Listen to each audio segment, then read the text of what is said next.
Thanks everybody for joining. Please give a warm welcome to our panelists. Thank you very much, Nader, Lucas, Adam, Warren, Misha, and Tigran for joining us. It's great to have you guys. So today we're talking about the summary and the achievements in the restaking ecosystem. And we're going to dive into the recap of what has been happened in the past year, of what the achievements were, and try to do the impossible to predict what is going to happen in the next year. So I recently read a blog article where EigenLayer was compared to Pandora's box. In Greek mythology, Pandora's box is the artifact from the poem of Works and Days. And Pandora was a very curious lady. She couldn't help herself but open a box which was left to care of her husband, unintentionally unleashing thousands of deathly curses upon mankind. And I don't think they had it in the prenup for them anywhere. So with that in mind, I think today I would like to focus our panel on answering one core question. Restaking moving forward, is it going to be a big benefit for our industry, or could it potentially bring some significant harm? I guess as we kick off, it's important to mention that concept of shared security has been in the industry for a very long time. However, restaking as a sector has emerged over last 19 months, if we count from Eigen white paper launch. And it has been growing at a speed of light, honestly, to the extent that wider crypto audience at this point are scared to ask what AVSs actually are. So with that in mind, my first question to you, Nader, could you please define the current state of play in restaking from supply side, and what are the core achievements of this year, please? Thank you for having us again here. So I joined Eigen Labs in February of this year. I met Sriram 2 years prior to that when he was pitching EigenLayer at a university in New York with around 7 people in the room. We went and had dinner, went and had coffee after that because I went and asked him to do that, and he said yes. So that was before he was busy as hell. I don't think that would happen these days. I can't even get in his inbox. But the reason I kind of mentioned some of this backstory, it's if you kind of listen to even what he said, this has moved a lot faster than even he ever imagined in his wildest dreams. I think that we're already years ahead in terms of adoption and I would say the amount of stake within the network, the amount of awareness and the amount of AVSs that this is all just really kind of exploded. So with that being said, I think there's also a lot of expectations that people have when they see this massive amount of hype around something, right? They see, oh, everyone's talking about this. That must mean everything is perfect and ready to go. When in reality, you're building out something that is significant with a lot of complexity. It's a four-sided marketplace. And therefore,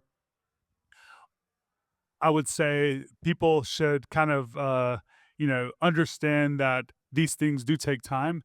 And in order to kind of build something robust and something that is long lasting, you have to really, really do things correctly and take your time. And with that being said, even with all of the, I would say, care that has been taken in building the protocol, it's been released kind of in a rolled out fashion that didn't have the whole feature set on day one. So there was just staking at the beginning, AVSs and the smart contracts for AVSs were added. Slashing isn't even yet available for EigenLayer because of the time and care that's being taken there.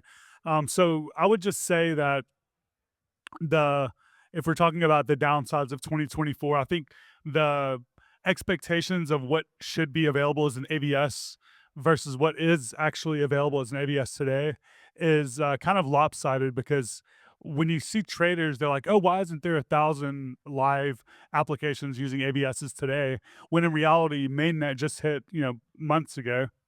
We have hundreds of AVSs being built, but software takes time to build. So I think that the downside has been that lopsided understanding of what it takes to build software, what it takes to build robust systems, versus people that are just traders that are on Twitter shit posting about the things that they want to see happen in order to kind of like make themselves money or something.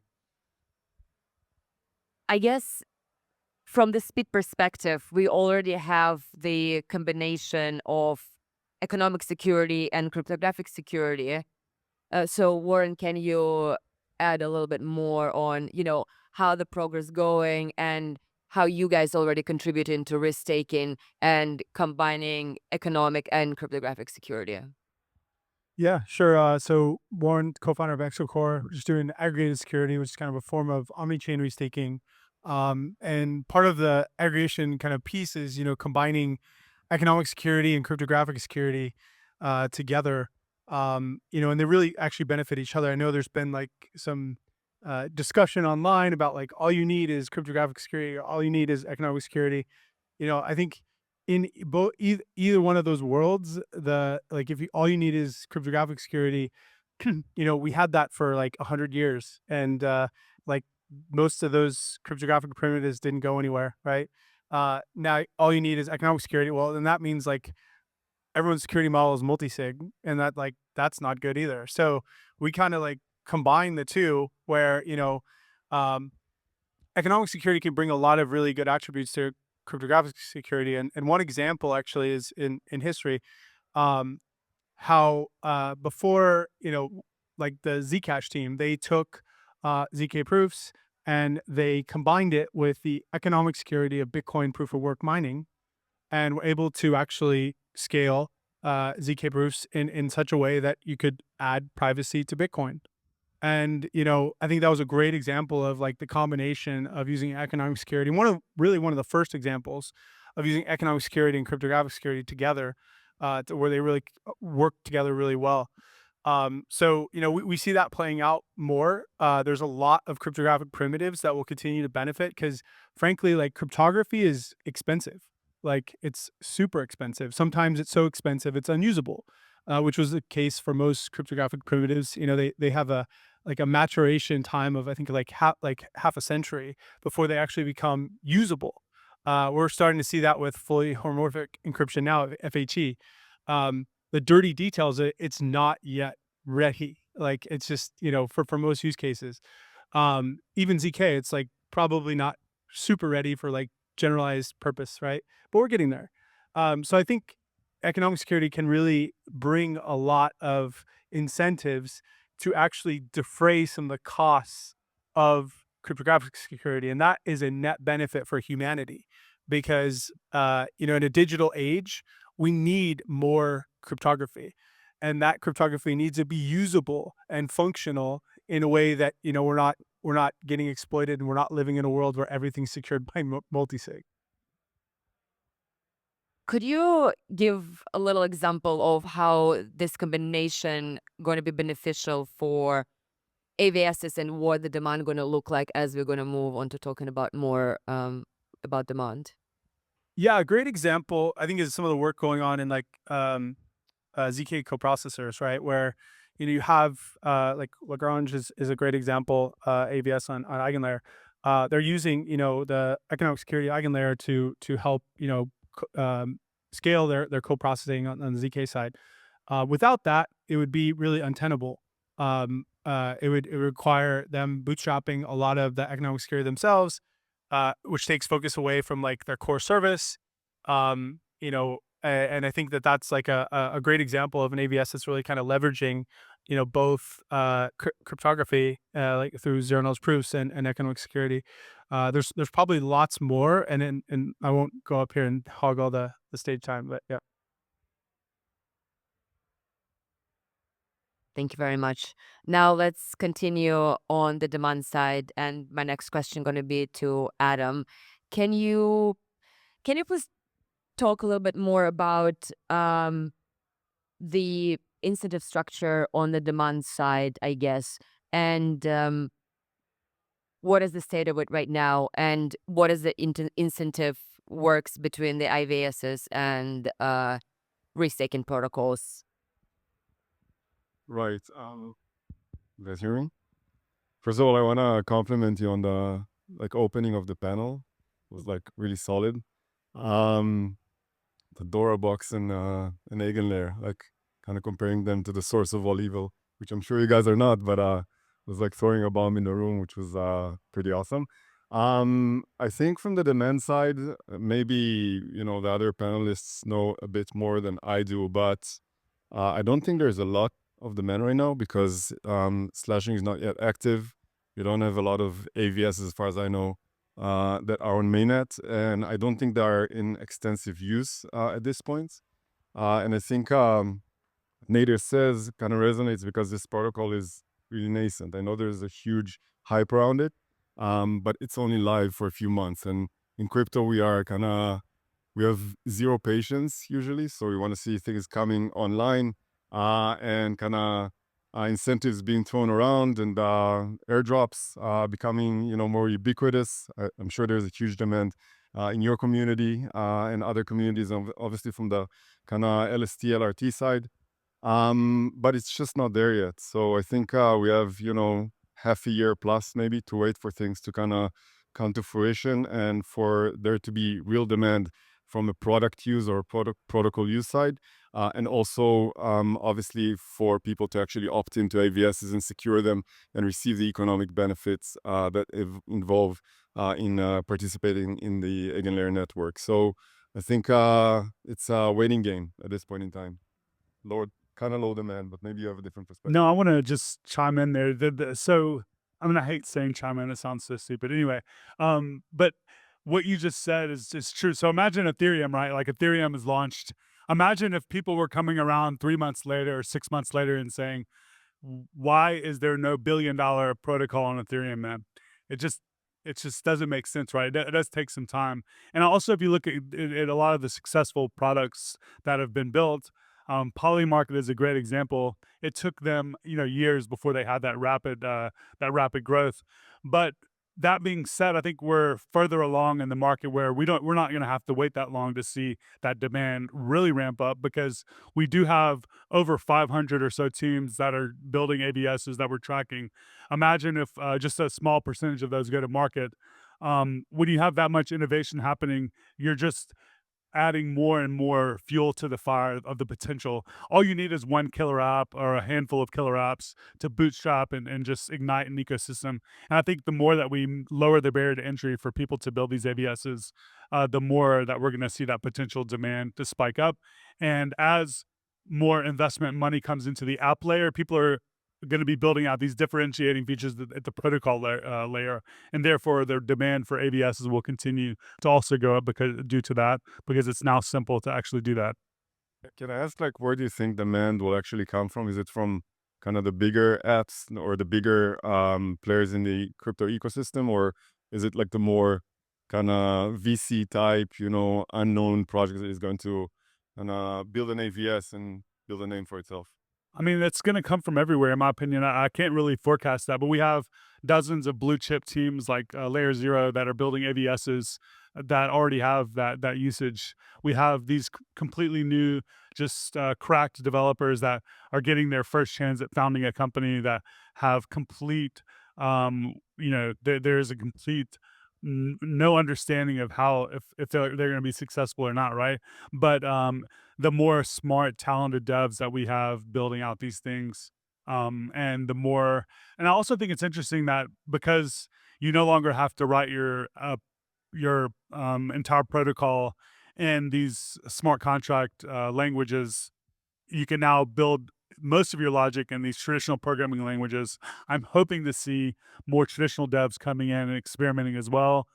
We're seeing a lot of AI stuff, and I do think that a couple of those AI AVSs will end up seeing some massive growth in the next 6 or 12 months as well. So yeah, it's hard to forecast, but the way I look at it and the way that it worked with me at AWS, the way that it worked with me and pretty much all of the different teams that I've worked with, you just try to onboard as many high quality developers as possible, try to ignite as much innovation as possible, and something's going to pop off. I was looking at the ecosystem of both Eigen and Symbiotic, actually. And so you, Nader, just mentioned that wormhole coming to build. And I know this is all hypothetical, but looking at the combination, and actually this question I want to ask you, Misha, do you actually think that there might be some sort of monopolization of the AVS market and some first mover advantage, which already been taken advantage of, sort of. But rather than having kind of um, even playing field for new builders who want to build those AVSs on Symbiotic or with Eigen. Spicy.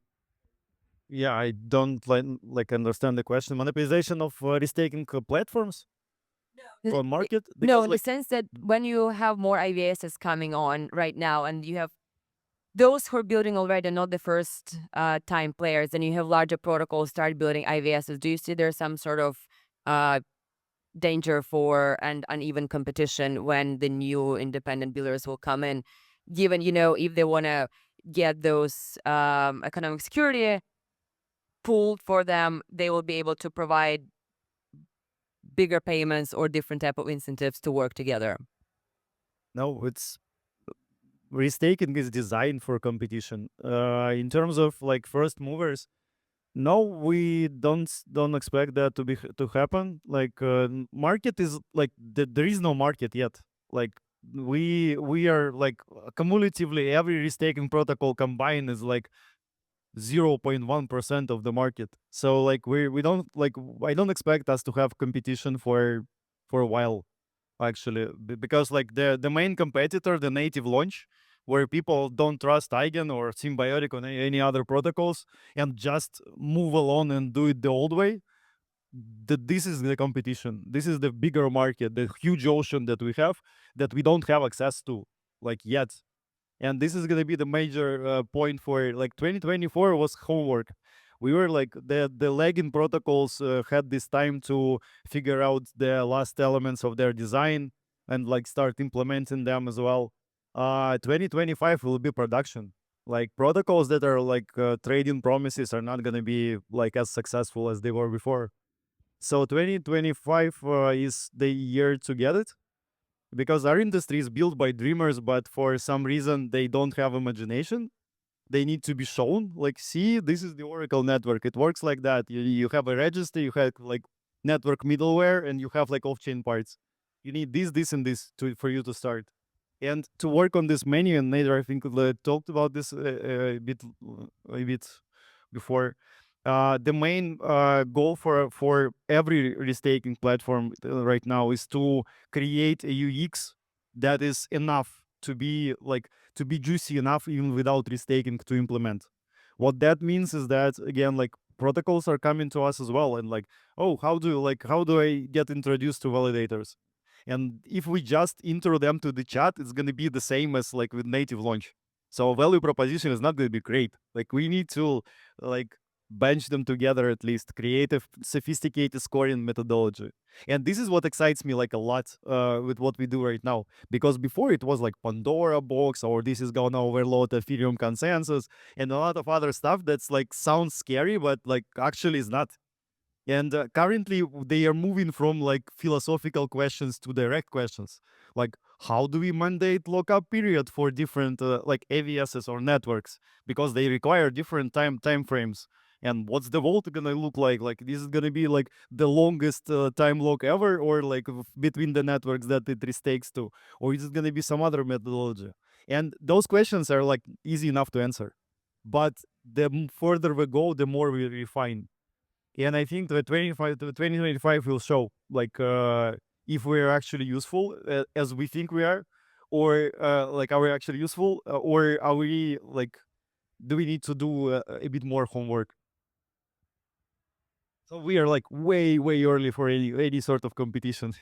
We need to we are kindergarten competition right now. We need to grow up for us to really start going on it. Yeah, just one metric to prove how early we are. There's roughly about 750 billion assets staked across many different chains. There's upwards of 20 billion that are restaked. That's a 2.5% uptake. So even if you have a case where like, okay, you believe 10% of restaked assets will be uptick, and that means we still have 85% more, right? But if you consider 25%, 50%, like we have a long way to go. And that's just on the supply side. So it's super early. That's optimistic. Like, we can't pay for the ones we have. Like we, we need to like get a lot of more networks for us to onboard 750 mil. Yeah, and I think if you also just look at basically every previous large software ecosystem, there's been multiple winners. The EVM and the existence of Ethereum did not prevent Solana from coming, and they didn't prevent Base from coming, and they didn't prevent like these hundreds, literally, that I would consider, okay, maybe not hundreds, but these dozens of successful blockchains to exist. They all exist together, and they all offer different value propositions. And the breadth of and the vastness of what's possible with restaking means there are going to be multiple winners. So there are a lot of discussion when they're talking about IVSs and what potential demand is going to be coming from. And the way I think there's a little bit of discussion, and I'll appreciate you guys if you settle it. There's sometimes a conversation about endogenous and exogenous AVSs, and I was wondering, and then their different kind of risk profile which they might have. And I think there's still a lot of unclarity what those two definitions are. So I think it would be great to hear how you see kind of key separation between it. And maybe we can start talking a little bit more about the actual risks, which we're seeing right now as a priority. I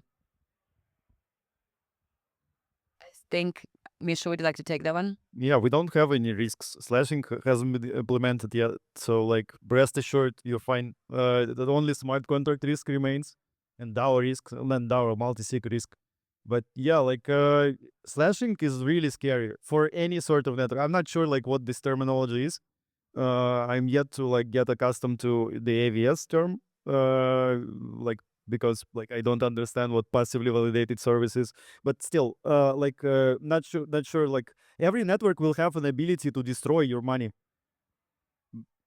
Like again, as with the cryptographic security, economic security, like the reason why it's so important to like hybrid to create a hybrid of those, because some of those are covering like the one part of the dial, the other ones were covering the other part of it. Like cryptography can't like actually solve UX problem because it's like it's not provable. Like the emission is really hard to prove. So yeah, like same it goes here.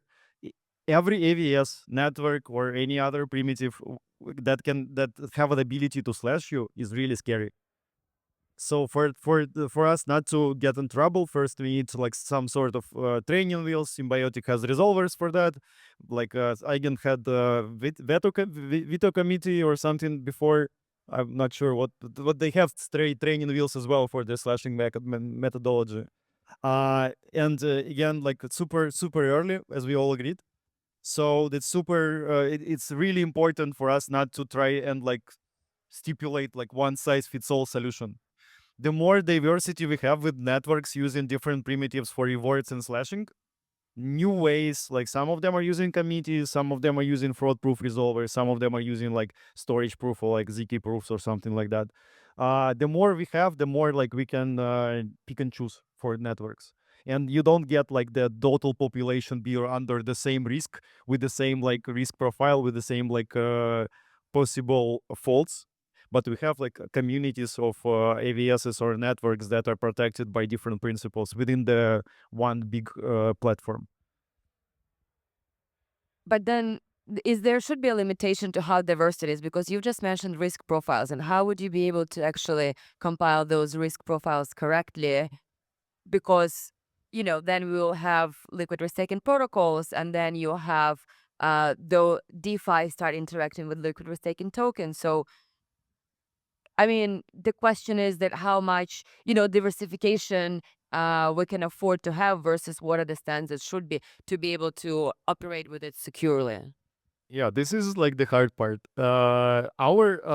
Like in terms of complexity, I think what we are doing on the restaking platform field is way easier that LRTs are gonna need to do, because currently, yeah, it's zero risk vault. Like, go ahead, like yeah, deposit money, you get like some flavor of like imaginary currency or something.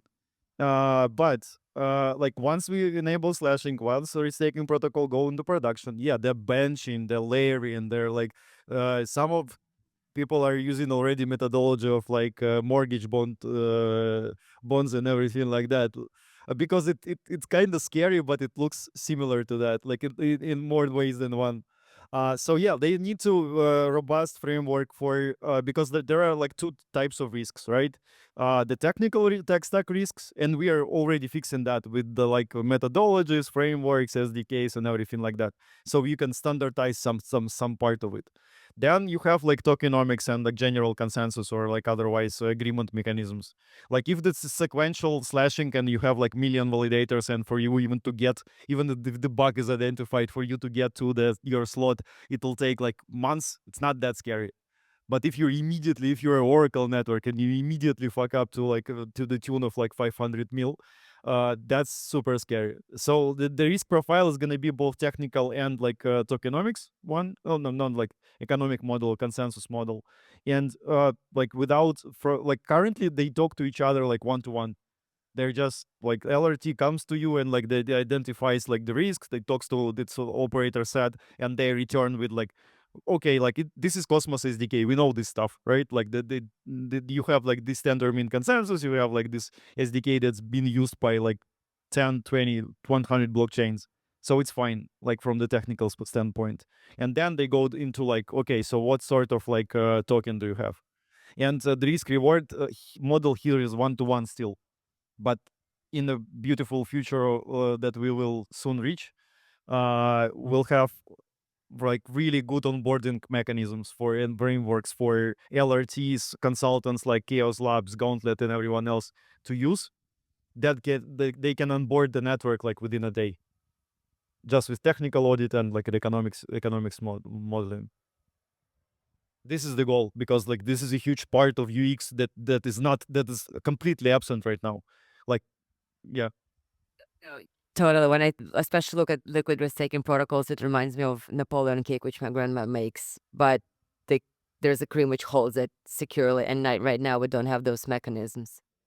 But talking about slashing, I think, Adam, you guys are working a lot on like validator aspects and offering looking how DVS could make it more robust in terms of network security. So I was wondering, how do you guys see the arising risks whilst you start working with risk taking? So I think slashing risks in restaking versus slashing risks in like plain vanilla staking is a bit different, and we are kind of focused on running validators in DV, so distributed validators, which reduces the risk of slashing. So there's a bit of a difference. I think maybe one of the other panelists will have a different take on things. Right now, a lot of the stake in EigenLayer, a lot of these validators or operators are running their stake through DVT, through our protocol. But we had a lot of discussions about trying maybe to create a decentralized framework for running AVSs. But this is a bit far away. I think we need to see AVSs coming online, slashing becoming real, right? Becoming a part of the protocol. And then to see how those risks actually affect the network and will be potentially the cascading risks on the L1. If it's not, as scary as people deem it to be, then we might not go into that. But if there'll be a need, we might consider kind of creating DVT protocols for actual AVS uses. It's still a bit of a question mark, but if it will happen, I think the risks of slashing will diminish significantly. Yep. DVT modules for AVSs or networks would be really, really important. They're not as important right now because like we don't have anything yet. But they're gonna be super important because restaking is biased towards big operators. Like that's just the way how it goes. Because like everything is biased to big operators. They just have the scale to adapt quickly. But like DVT modules, I think like mature networks and AVSs are gonna require DVT to be enabled in some form, and it's like actually a really good platform to use to improve decentralization as a whole, and go like beyond what we have in Ethereum or anywhere else. Because they have a package deal with like DVT module already included, like some community modules as well. And like the AVS or network just specifies like I need 10% from like Sybil resistant some like entities that are smaller. So after this push, I'm really strongly considering. Like I thought, wait and see, but maybe we'll just No, go for it. You know. come aboard. Do you guys make sure get your exchange contacts after it? We're in touch. Yeah. I think Tigran, I wanted to. You guys work a lot with user-facing interactions, and from the user perspective, obviously, you also work with cross-chain. So, do you see right now probably it's just the liquid restaking tokens were in demand, and how do you see the end user actually, assess the products which are available to engage them and in risk-taking, and how do you see having it on your platform? Mm. Hi, everyone. My name is Tigran. I'm co-founder of Kinetex Labs, and right now we're launching on SwapSale. It's like a user interface with intents. Yeah, most of our work is working directly with users and incentivize programs. Like I think that's one of the most important for the users in the crypto. Most of them are hunting. Actually, I also have some words about the risks. I think that the bad debt is still also the risk, and the looping is one of the, I think, the biggest part, like what the users right now see in LRT tokens. So the looping can be in a lot of different ways, and we don't have a really auto rebalancing like property mechanism for this. So this can be in the future a really big part of the risk, because if we need to like always see that the if like staked much more than LIT. Otherwise, there's some part of liquidations, and when the users who liquidate they get the ETH cheaper, they will try to fix the profit, and they will do it like the selling as much as possible, and it can be processed like a new selling mechanism, which can like run the panic. Sometimes, like previously, we have this was happened with Renze Pendler. It was like a 20% for a few hours. Quite really like price dropped in just in a few hours. After some time, the people realize that if with a discount 20% is good, but some of them they have a bad debt, and this is a mechanism is still in a progress, so we need to develop it like much more. And I think if right now we don't see the risk, but it's not the real that we don't have it, so we just need to still focusing on it, because right now, for example, like EigenLayer, they have around like 30% of ETH. It's like 20 billions, and it's quite a huge amount, especially if some of the projects or protocols will control might be like in the future like 40 or 50% of ETH. So it could become some risk, especially when they have a looping mechanism and they have a mechanism of some entity-wise or rewards which can be stopped like very fast. Can you please repeat your question about the users? As a user-facing platform, do you see demand for liquid risk-taking tokens, which come from liquid risk-taking protocol, which are integral? How do you see the users right now actually interact with risk-taking? They also can be solar stakers. And what do you see? Do you see the demand like for you guys to start implementing it on your platform? Sure. Here's we need to exactly understand who is the users. For example, if the users is the builders, in these times, in this case, like areas is can help to be in time, like reduce the costs. So like the projects, they can more focusing on the business models, and they can delegate some tasks, because if you use areas as a validators, it means that we don't need to like trust any small group of validators. It's like security based on Ethereum network, and like more professional validators. So the projects, they can focus on the business models. It's reduce the cost, it's reduce the time, and it, in another way, if you talk about the liquidity providers, like the guys who want to receive uh, like some incentivization or tokens. In this case, we need to work like more focusing on risks, so that because if they have a bad debt, and we don't have a mechanism, for example, like we're locking um, for long time period possibility to withdraw, it also can produce some like negative feedbacks or panics when the price is dropping too fast. And if the like huge amount of liquidity and people start selling and a lot of liquidation, the price of ETH also can be going much more faster. Can I add something? Yeah, like having like 50% of all ETH. Restaking is optimization game. Like it's not, it's supposed to be smaller, not bigger. Like if restaking accounts for 50% of all ETH tokens, we are doing something terribly wrong. Because like you need less stake, not more. The most efficient restaking protocol has TVL of 0 USD or like 1 cent or something. Everything else is like suboptimal.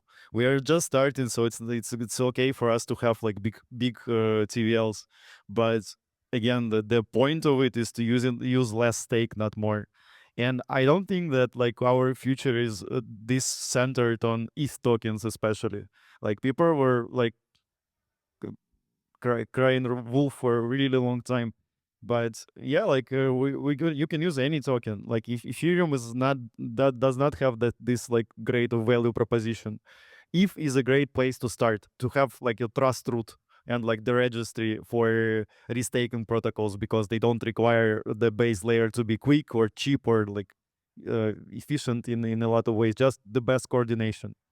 And ETH token does not inherit, like if you use Ethereum, you don't have to inherit ETH tokens or like its flavors.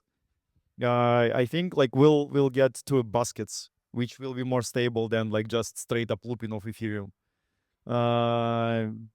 Yeah, like there are again like a lot of workarounds like over the possible risks.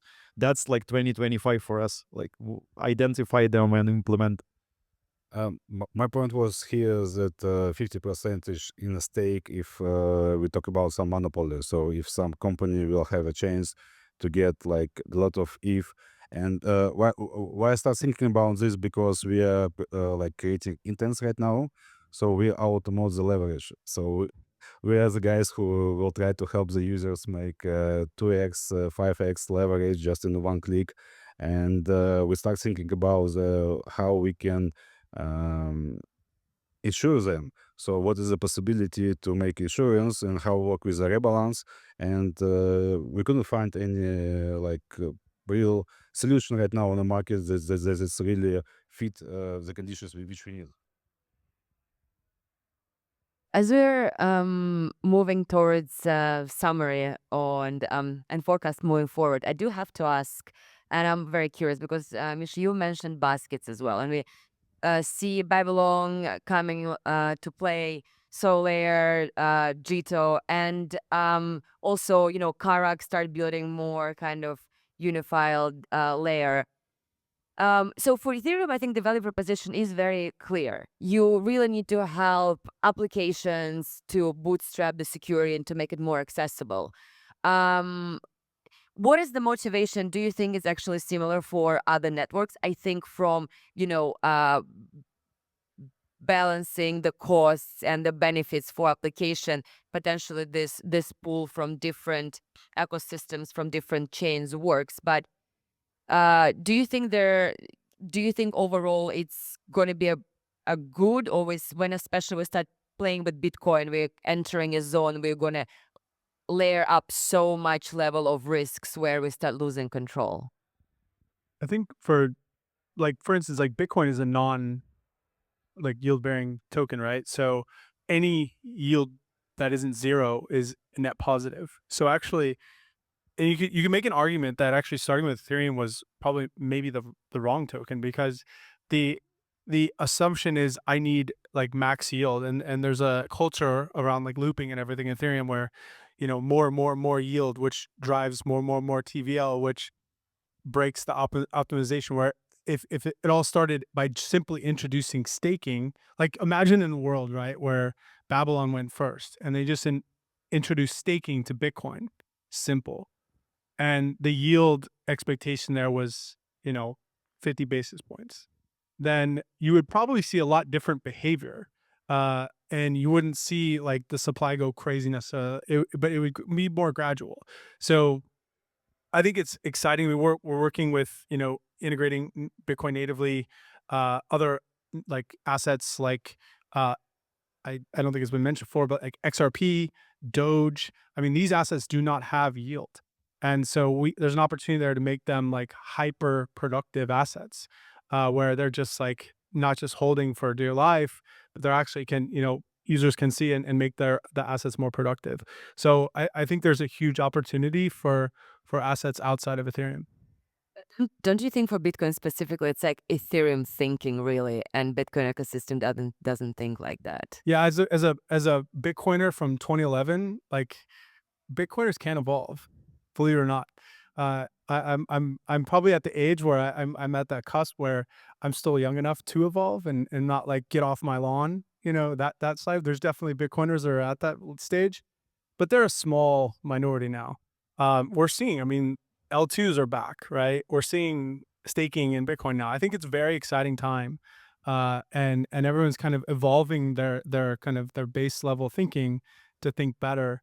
And so I don't think there is really any more like core Bitcoiner that's curmudgeon and won't do anything. Maybe there are the laser eyes, but they're dwindling shortage. But I think it's also like coming into there. For instance, when we started integrating Bitcoin, a big part was like we didn't want to simply do a wrapped Bitcoin. We wanted to integrate natively, because Bitcoiners, they don't like to wrap. They don't like to bridge. They want to have a native experience where their coins don't have to move anywhere and they can just, sit there. And so we had to work really hard to do that. I know Babylon has done a great job doing that too.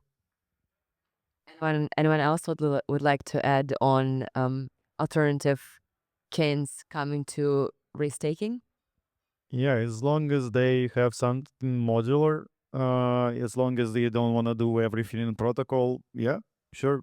And if they want to do everything as protocol, like restaking is not only like separate networks doing the whole thing is isolated to each other. Even if they do everything is in protocol, if they have multiple layers that require staking, yeah, you have a restaking protocol on your hands, because if they have different risk profiles, they need to be opt-in. And if user with the same token opts in into different layers of the same like in protocol movement, like say they have pre-confirmation network or PBS, or like some flavor of like consensus or blobs, data availability that is separate from the main protocol, even if it's in main protocol, brings the different risks, the risks that are like on another level. Like say a PBS like is quite risky because you can lose your proposer slot or something, and like core protocol is just like attestations, which is like super easy. Then you need restaking as well. you probably do it in protocol as well. So like there is no point in protocols that are trying to do it from the outside. But yeah, like for other ecosystems, we currently have like around 10 Bitcoin networks in our pipeline, and around, I think, like couple from TIA ecosystem, and a few from like other blockchains.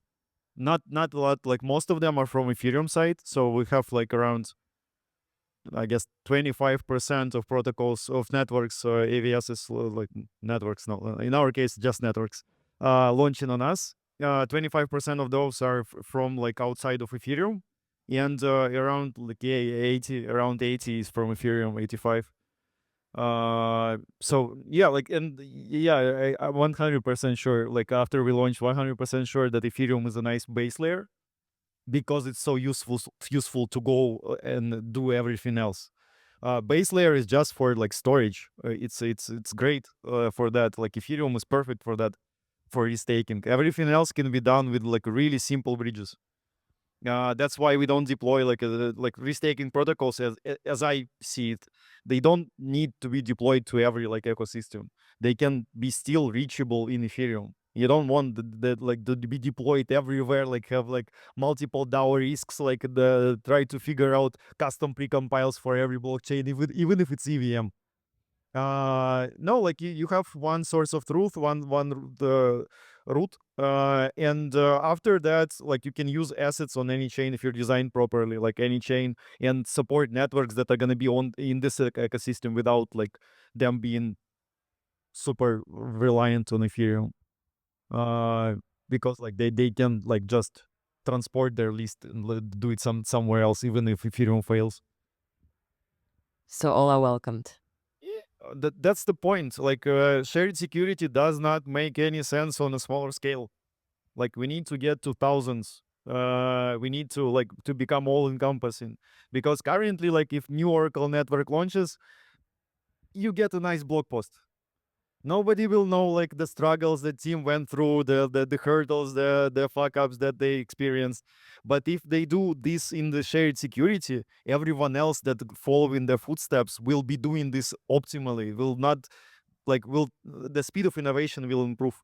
That's what we hopefully will see into 2025. But again, like for that we need to, like this is gonna accelerate, but for that we need to show people first. Like, see, we have like 12 Oracle networks, 13 fast finality, like 15 pre-confirmations working on us. See, like pick and choose. Awesome. That's a fantastic summary. Thank you so much. I wish we can chat a little bit longer, but I know we cannot, unfortunately, because time is against us.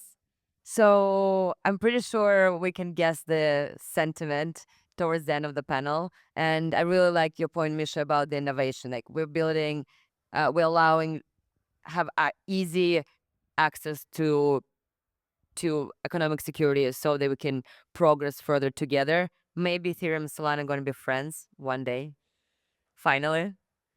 But yeah, guys, I think let's take the last question, and I would like each one of you to answer me.